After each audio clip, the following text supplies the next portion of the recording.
Hello बच्चों, आज अपन physics में जो टॉपिक पढ़ेंगे वो है गाउस नियम का जो सेकंड एप्लीकेशन है, सेकंड जो अनुप्रयोग है वो पढ़ेंगे। अपरिमित समरूप आवेशित अचालक परत के कारण विद्युत क्षेत्र की तीव्रता। प्रीवियस जो टॉपिक था अपना, प्रीवियस जो वीडियो है उसके अंदर अपन ने गाउस नियम का जो पहला एप्लीकेशन है, पहला अनुप्रयोग है वो पढ़ा था। एक समान रूप से आवेशित अनंत रेखा आवेशित तार के कारण विद्युत क्षेत्र निकाला था प्रीवियस वीडियो के अंदर। आज उसका सेकंड एप्लीकेशन अपन डिस्कस करेंगे, वो है अपरिमित समरूप आवेशित अचालक परत के कारण विद्युत क्षेत्र की तीव्रता। सबसे पहले इसका डायग्राम समझते हैं। तो अपरिमित समरूप आवेशित अचालक परत बना रहा हूं मैं यहाँ पे।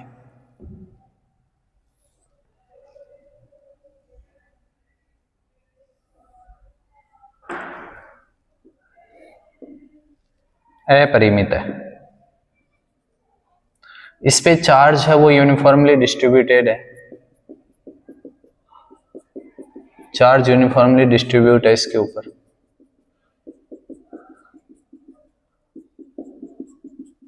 इसके सेंटर O से R डिस्टेंस पे कोई पॉइंट P ले रहे हैं, यहां पर अपने को इलेक्ट्रिक फील्ड निकालना है।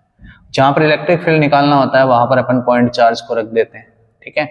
अब अपन दो यहां से छोटे अल्पांश लेंगे। ये इस अल्पांश पे जो चार्ज है वो dq है, एक यहाँ पे एक अल्पांश यहाँ पे काट लिया, इसमें जो चार्ज है वो भी कितना है dq, दोनों सेम डिस्टेंस पे पॉइंट O से। इस अल्पांश के कारण P पॉइंट पे इलेक्ट्रिक फील्ड कितना होगा, लाइन ज्वाइनिंग टू चार्जेस। इधर इसके कारण पॉइंट P पे इलेक्ट्रिक फील्ड होगा line joining two charges t। अब दोनों डी की वैल्यू सेम होगी क्योंकि ये वाली डिस्टेंस और ये वाली डिस्टेंस दोनों सेम है, क्योंकि KQ upon R square formula होता है अपना। इसका जो सरफेस चार्ज डेंसिटी है वो है सिग्मा, इस सीट का सरफेस चार्ज डेंसिटी है सिग्मा, ठीक है।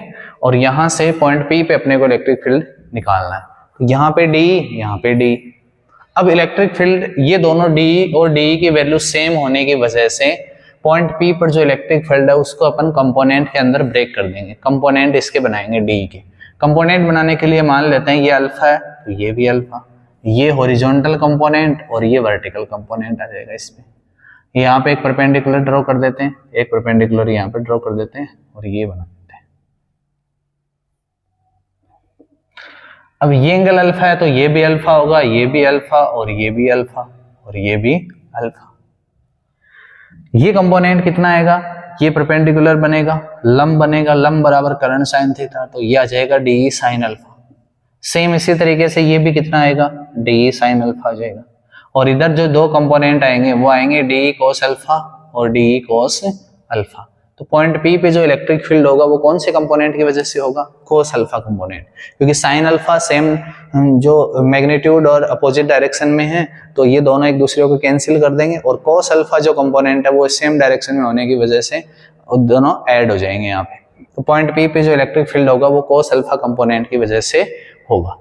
अब अपने को इलेक्ट्रिक फील्ड निकालने के लिए एक गॉसियन सरफेस अज्यूम करना पड़ेगा, वहां पर भी अपन एक सिलेंड्रिकल गॉसियन सरफेस अज्यूम करेंगे। तो ये जो अपने सीट है इसको अपन एक गॉसियन सरफेस के अंदर बना देंगे इसको।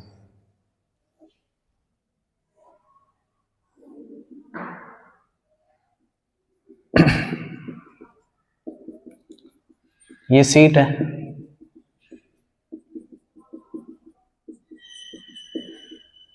और अपन एक गॉसियन सरफेस कंसिडर ड्रॉ कर लेते हैं यहाँ पे, जो इसको दो पार्ट्स के अंदर, गॉसियन सरफेस को ये जो लेयर है वो दो पार्ट्स के अंदर डिवाइड कर रही है।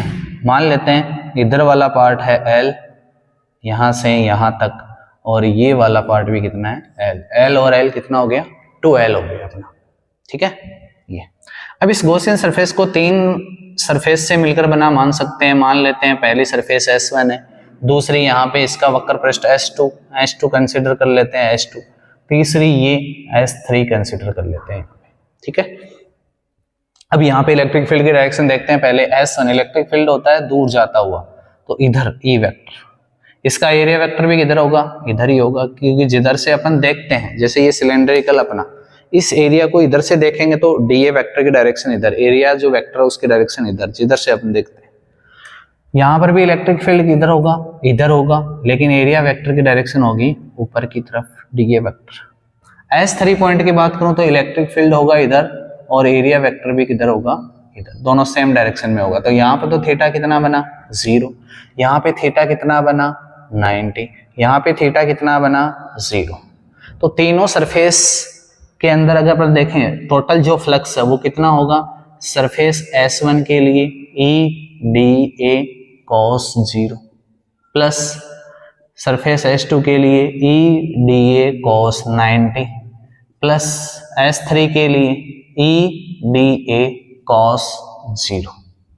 cos 90 कितना हो जाएगा 0, cos 0 1। तो ये दो फ्लक्स, अपना जो फ्लक्स होगा वो टोटल S1 और S3 से ही आउटपुट होगा। यहां पर अपन E बाहर कर लेंगे इंटू DA प्लस वहां से भी ये S3 का है, ये S2 का है, E बाहर और DA अंदर। DA का इंटीग्रेशन कितना होगा A, तो EA plus EA, EA plus EA कितना बन जाएगा अपना 2EA बन जाएगा। EA प्लस EA कितना बन जाएगा 2EA, इक्वेशन 1।